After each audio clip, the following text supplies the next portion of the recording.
Yurdumuzda orta we kiçi telekeçiligi ötürmek barada döredilen amatly şertler işewur telekeçilerin öz işlerini döwrüň talaplaryna laýyk ýola goýmagy we halkymyzyň uly islige eýe bolýan haritlaryny öndürmäge giň mümkinçilikler döredýär.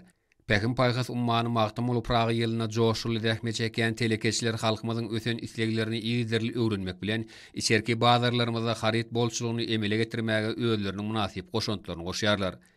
Yurdumyzyň senagatçylary we telekeçiler birleşmesiniň agzasy Wekil Wazir Etranyň çäginde ýerleşýän Berk Önüm Husus Kärhanasynyň öndürýän ýelim gatdakly poletilen önümleri içerki bazarda uly islige eýe bolýan haritlaryň biridir.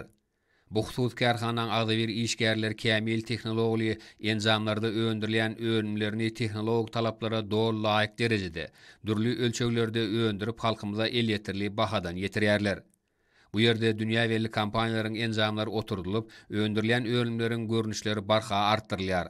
Kärhanada ornaşdyrylan enzamlar taslama kuwwatlygy boýunça her günne ortaça 2000 sany ýelim gatlakly poletilen önümlerini işläp çykarmaklyga niýetlenendir. Bu önümler özüň ýokary hilli we ekologik taýdan araslygy bilen tapawutlanýar. Ýelim gatlakly poletilen önümleri edara kärhanalaryň ýörükde sargıtlaryna laýyklykda taýýarlanýar.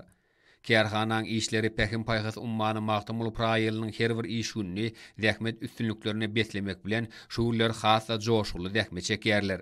Kärhananyň agdy bir işleri arkadaýly gahryman serdarymyň kiçi we orta telekeçilik gollamakda döredip berýän giň gollawlaryna jogap edip, geljekde önümleriň täze görnüşlerini öndürmekligi hem aýdyň maksat edýärler.